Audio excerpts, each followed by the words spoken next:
तथा विक्रय मूल्य का अनुपात 5:4 का है, तब हानि प्रतिशत ज्ञात करिए।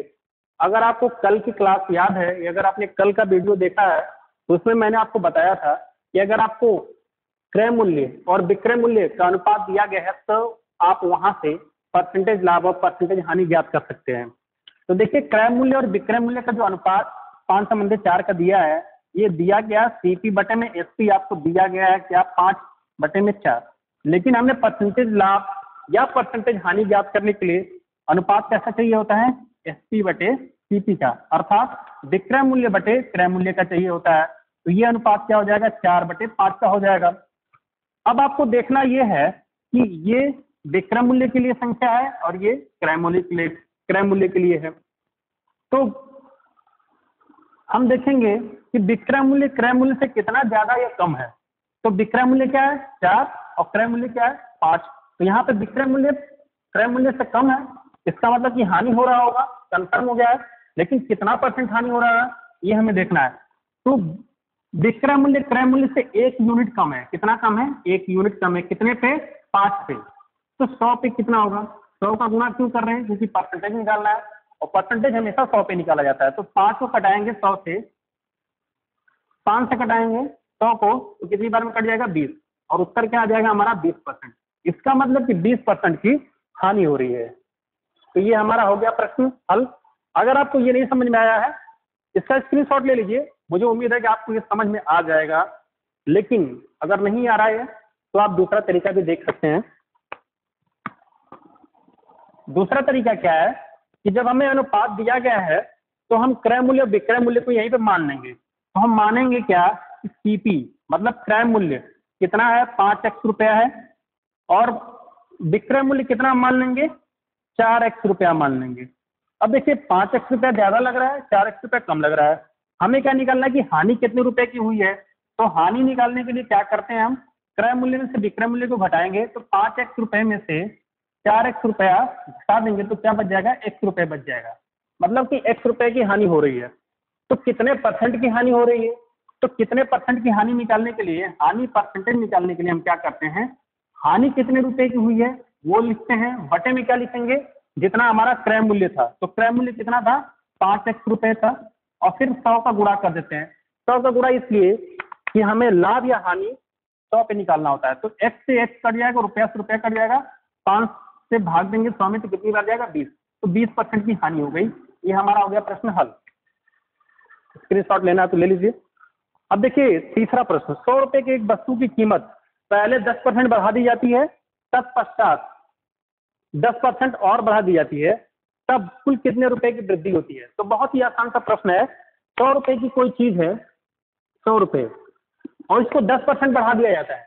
तो 100 रुपए में अगर 10% की वृद्धि हो जाएगी तो 100 रुपए का 10% कितना होगा, 10 रुपए होगा। इसका मतलब कि अगर इसको हम 10% बढ़ाएंगे तो ये कितना हो जाएगा, 110% हो जाएगा। कितना हो जाएगा, 110%। कोई भी कीमत अगर 10% बढ़ा दी जाती है तो पहले की अपेक्षा वो कितनी होगी, 10% हो गई। तो देखिए ये जीरो कट जाएगा, उत्तर क्या आ गया 110 रुपए। मतलब कि 100 रुपए को अगर हम 10% बढ़ाएंगे तो वो कितना हो गया, 110 रुपए हो गया। फिर इसको 10% बढ़ा दिया जाता है तो 110 रुपया अपने आप में क्या है 100% है, लेकिन इसको फिर 10% बढ़ाना है तो अब ये 110 रुपया 110% हो जाएगा। ये 110 रुपए को 10% बढ़ा देना है, इसको कितना कर देना है, 110% कर देना है। तो 110%, ये जीरो यहाँ से कट जाएगा, ये जीरो यहाँ से कट जाएगा, 11 में 11 गुणा हो जाएगा, कितना हो गया 121 रुपये। तो जो हमारा 100 रुपये था शुरुआत में, जो हमारा शुरुआत में 100 रुपये था, उसको हम पहली बार 10% बढ़ा रहे हैं तो 110 रुपये हो जा रहा है। अब फिर 110 रुपये को 10% बढ़ा रहे हैं तो 123 रुपये हो जा रहा है। पूछा जा रहा है कि कितने रुपए की कुल बढ़ोतरी हुई है। तो पहले 100 रुपये था, अब कितना हो गया 21 रुपये। इसका मतलब 21 रुपये की बढ़त हो गई है, तो 21 रुपये की वृद्धि हो गई है। ये हो गया उसका। अगला प्रश्न देखिए, किसी वस्तु का विक्रय मूल्य क्रय मूल्य का 4/3 गुना है, तो पूछा जा रहा है कि लाभ परसेंटेज कितना है। तो हल करने का तरीका क्या है, देखिए विक्रय मूल्य को हम क्या लिखते हैं, एसपी लिखते हैं, और क्रय मूल्य को क्या लिखते हैं, सीपी लिखते हैं। तो ये एसपी हो गया, ये विक्रय मूल्य हो गया, ये क्या हो गया क्रय मूल्य हो गया।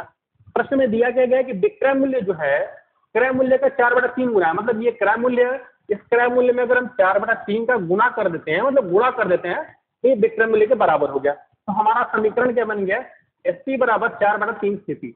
यहाँ से हम क्या निकाल सकते हैं, एसपी और सीपी का अनुपात निकाल सकते हैं। तो एसपी बटे सीपी क्या हो जाएगा, 4/3। और जब हमें एसपी और सीपी मतलब विक्रय मूल्य और क्रय मूल्य का अनुपात निकल आया, तो हम लाभ परसेंटेज और हानि परसेंटेज भी निकाल सकते हैं। वो कैसे हम देखेंगे कि एसपी हमारा क्या है, 4 यूनिट है, सीपी कितना है, 3 यूनिट है। हम देखेंगे कि एसपी मतलब विक्रय मूल्य क्रय मूल्य से कितना यूनिट ज्यादा है या कितना यूनिट कम है। अगर एसपी मतलब विक्रय मूल्य क्रय मूल्य से ज्यादा होगा तो लाभ परसेंटेज होगा, और कम होगा तो हानि परसेंटेज होगा। तो हमारा सीपी यहाँ पे 3 यूनिट है और एसपी कितना है, 4 यूनिट है। तो ये कितना यूनिट ज्यादा है, 1 यूनिट ज्यादा है। इसका मतलब लाभ तो हो रहा है, लेकिन कितना परसेंट हो रहा है, तो हम ये हमेशा क्रय मूल्य पे ही निकालते हैं। तो क्रय मूल्य हमारा कितना है, 3 यूनिट। तो 100 पे कितना होगा, तो ये कटाएंगे तो 100 में 3 का भाग देंगे तो क्या आएगा, 33 सही 1/3%। उत्तर क्या हो जाएगा, 33 सही 1/3%।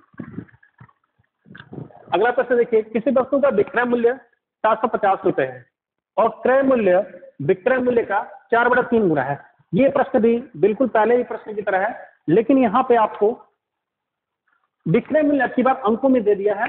तो हम क्या करते हैं, सीपी हमारा ये हो गया, ये क्या हो गया, एसपी हो गया।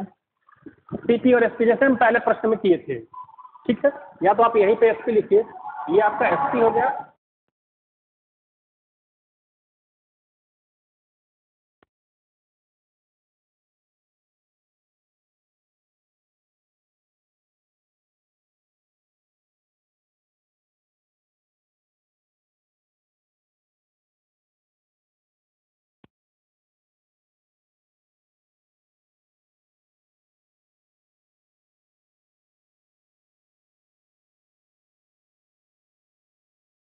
अब 250 बार में कटेगा तो सीपी कितना हो जाएगा, 2500 को 1000 रुपये हो गया। तो क्रय मूल्य हमारा 1000 रुपये और सेलिंग प्राइस हमारा दिया ये कितना, 750 रुपये। मतलब क्रय मूल्य हमें पता चल गया 1000 रुपये है और विक्रय मूल्य कितना है, 750 रुपये है। तो इससे पूछा जा रहा है कि हानि परसेंटेज बताइए। तो देखिए क्रय मूल्य ज्यादा है और विक्रय मूल्य कम है, तो हानि तो हो ही रहा है। तो कितने रुपए की हानि हो रहा है, 250 रुपये की हानि हो रहा है। क्यों, क्योंकि क्रय मूल्य से विक्रय मूल्य 250 रुपये कम है। तो 250 रुपये की हानि हो रहा है, कितने पे, क्रय मूल्य क्या है, 1000 है, 1000 पे। तो 100 पे क्या होगा, तो ये जीरो यहाँ से खत्म, ये जीरो यहाँ से खत्म। तो क्या आया, क्या 25%। तो 25% की हानि हो रही है, ये हमारा उत्तर हो गया। अगला प्रश्न देखिए, किसी साइकिल को बी को 25% लाभ पे बेचता है तथा बी से 30% लाभ पर सी को बेचता है, तो परिणामी लाभ परसेंटेज बताइए। तो देखिए इस प्रश्न को भी करने के कई तरीके हैं। आप देखें यहाँ से, मान लीजिए कि ए ने जो साइकिल खरीदा था उसका दाम कितना था, 100 रुपये था। तो ए के लिए ये क्या हो गया, लागत मूल्य हो गया, मतलब ये ए का क्या हो गया, क्रय मूल्य हो गया। ए इसको कितने परसेंट लाभ पे बेच जा रहा है, 25% लाभ पे बेच दे रहा है।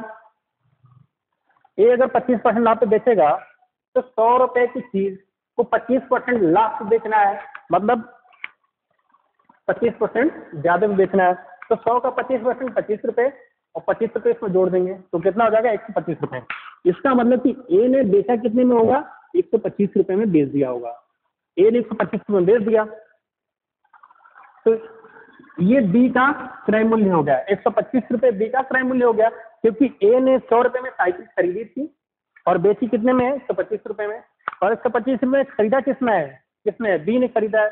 तो बी का लागत मूल्य क्या हो गया, 125 रुपए हो गया। मतलब बी के लिए क्रय मूल्य कितना हो गया, 125 रुपए। अब बी जो है इस साइकिल को 30% लाभ पे दे देता है सी को, तो 125 रुपए का 30% हमें निकालना होगा और उतना जोड़ करके सी को बेच देना होगा। तो 125 रुपए का 30% कैसे निकलता है, 125 गुणे 30 बटे में 100। तो देखिए एक जीरो यहाँ से खत्म हो जाएगा, 125 में अगर हम 3 का गुणा करेंगे तो 375 हो जाएगा और उसमें 10 का भाग जाएगा तो कितना हो जाएगा, 37.5। तो 125 में हम 37.5 प्लस कर देंगे, तो 125 में अगर हम 37.5 प्लस कर देंगे और ये किसके लिए क्रय मूल्य हो जाएगा, सी के लिए। तो 125 में 37.5 जोड़ेंगे, 0.5 7 5 12 को 2 हासिल 1 3 2 5 1 6 162.50। तो ये सी को कितने में बेचेगा? 162.05 में बेचेगा या 50 पैसे। 162.50 में बेचेगा। ठीक है, तो ए ने साइकिल 100 रुपये में खरीदा था। ए ने 25% लाभ पे बी को बेच दिया, मतलब 125 रुपये में बी को बेच दिया।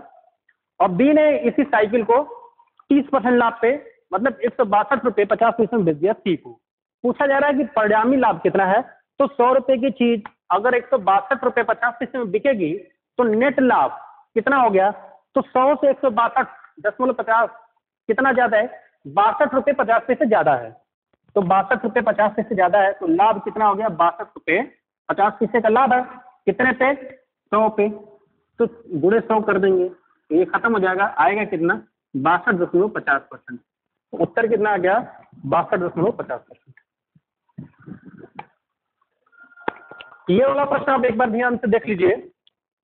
किसी वस्तु को 48 रुपये में बेचने पर 20% की हानि होती है, तो इस पर 20% लाभ कमाने के लिए वस्तु का विक्रय मूल्य क्या होना चाहिए? तो देखिए हमारे पास क्या होता है, एक होता है क्रय मूल्य जिसको हम सीपी बोलते हैं, एक होता है विक्रय मूल्य जिसको हम क्या बोलते हैं? एसपी बोलते हैं। और एसपी हमारा दिया क्या है? 48 रुपये दिया है। और ये जो एसपी 48 रुपये दिया है, ये 20% लाभ पे बेचा गया है। मतलब सीपी को अगर हम 20% कम कर दें और यही हमारा विक्रय मूल्य हो जाएगा। क्रय मूल्य को 20% कम करेंगे तो 80% हो जाएगा क्रय मूल्य। तो क्रय मूल्य हमने मान लिया कि x रुपए है। हम मान लेते हैं कि सीपी जो है हमारा x रुपए है और एसपी 48 रुपए है। 20% का लाभ हुआ है, सॉरी 20% की हानि हुई है जब 48 रुपये में बेचा है। इसका मतलब कि क्रय मूल्य को हम 20% कम करेंगे, तो कम करेंगे तो कितना हो जाएगा? ये 80% और यही विक्रय मूल्य हो जाएगा। तो x का 80% ऐसे निकलता है। 180/100 ये कितने के बराबर हो जाएगा? 48 रुपये के बराबर हो जाएगा। अब ये गुणा करना बहुत ही आसान है। 48 में आप 100 का गुणा कर सकते हैं और 80 का भाग देंगे तो 1 जीरो खत्म हो जाएगा। 8 छका 48, ये 6 का गुणा 10 में हो जाएगा। तो x का मान क्या आ गया? 60 रुपये आ गया। और ये x हमने क्या माना है? क्रय मूल्य माना है। इसका मतलब वस्तु की कीमत कितनी थी? 60 रुपये।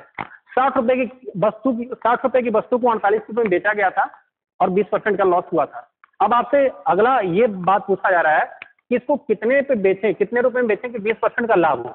तो 60 रुपये की चीज को 20% लाभ पे बेचना है। इसका मतलब हम इसका दाम 20% बढ़ा देंगे। तो 20% बढ़ाएंगे तो इसको हम कितना करेंगे? 120% करेंगे। 20% बढ़ाने का मतलब यही होता है। तो इसको 120% निकाल लेते हैं। इसका 60 का 120% कैसे निकलेगा? 60 गुणे 120/100, 1 जीरो यहाँ से खत्म, 1 जीरो यहाँ से खत्म, 12 छका 72 रुपये। तो इस सामान की कीमत कितनी होगी? 72 रुपये। तो इसका मतलब 72 रुपये में बेचेंगे तो 20% का लाभ होगा। एक तरीका और है जो कि डायरेक्ट आपका प्रश्न हल हो जाएगा,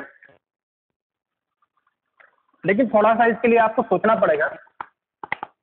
20% हानि पे बेचा जा रहा है और 20% हानि पे बेचा जा रहा है जब उसकी कीमत कितनी है? 48 रुपये। तो 20% लाभ पे बेचने के लिए वस्तु का कीमत कितना होना चाहिए?